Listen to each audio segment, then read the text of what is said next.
كتاب الله ترقى جنانه وتنل عظيم الأجر. بسم اللہ الرحمن الرحیم. ماہ رمضان فضائل و مسائل سلسلہ نمبر 1.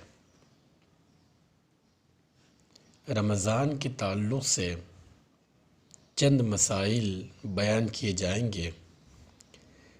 بطور تمہید کے چند باتیں آپ حضرات کی خدمت میں پیش کرتا ہوں.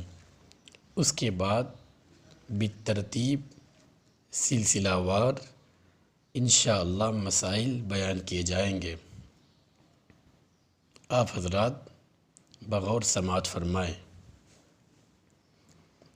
شریعت اسلامی کی سب سے بڑی خصوصیت اس کی جامعیت اور ابدیت ہے.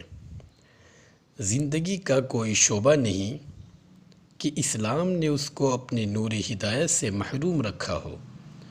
عبادات ہو یا معاملات، شخصی زندگی ہو یا اجتماعی زندگی، اسلام نے کہیں بھی انسانیت کو اندھیرے میں نہیں رکھا.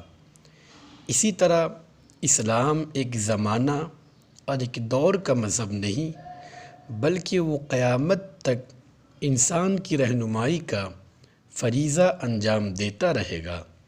اس نے انسانی زندگی کے لیے ایسے اصول و قواعد مقرر کر دیے ہیں کہ ہر زمانے میں اس کی تطبیق کے ذریعے مسائل کا حل تلاش کیا جا سکتا ہے اور کیا جاتا رہا ہے.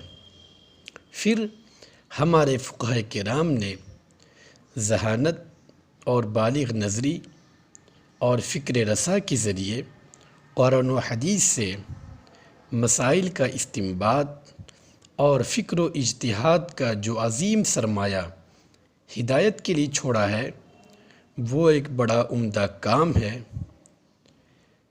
اس لیے مسائل سے واقفیت اور مسائل کو تلاش کرنا اور مسائل کو جاننا یہ ہر انسان کی ایک ذمہ داری ہوتی ہے اور ایک بڑا کام ہوتا ہے. کیونکہ بغیر مسائل کے جانے ہوئے، بغیر مسائل کے معلومات حاصل کیے ہوئے انسان کسی کام کو نہیں کر سکتا ہے. تو ضروری ہے کہ انسان کے پاس مسائل کی معلومات ہو اور مسائل کی جانکاری ہو.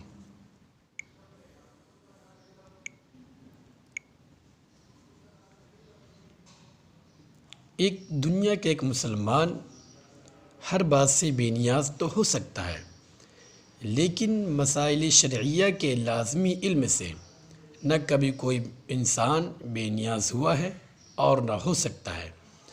اس لیے کہ طہارت کا معاملہ ہو یا نماز کا معاملہ ہو، روزہ یا حج کا معاملہ ہو یا زکوٰۃ کا، نکاح و طلاق کا مسئلہ ہو یا وراثت کا مسئلہ ہو، بہرحال مسائل سے واقفیت حاصل کرنی ناگزیر ہوگی. اس کے بغیر کوئی مسلمان اسلام کے مطابق نہ تو اپنی ذمہ داریاں ادا کر سکتا ہے اور نہ ہی اپنے حقوق حاصل کر سکتا ہے.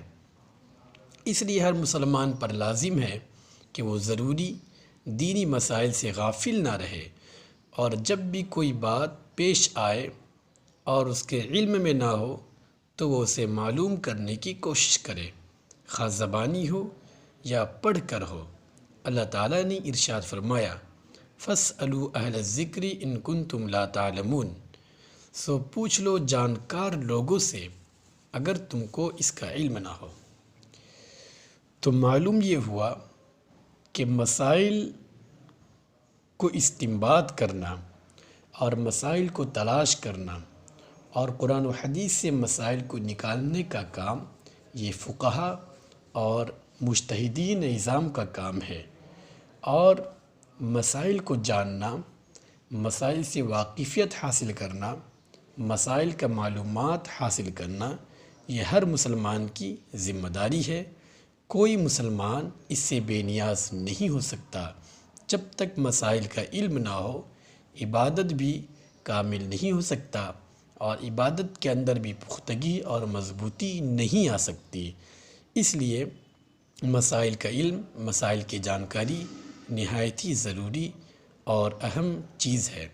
اللہ ہمیں اور آپ کو عمل کرنے کی توفیق عطا فرمائے اور مسائل کو پوچھنے، اس کی معلومات حاصل کرنے اور اس کو جاننے کی توفیق عطا فرمائے۔ آمین وآخر دعوانا ان الحمد للہ رب العالمین۔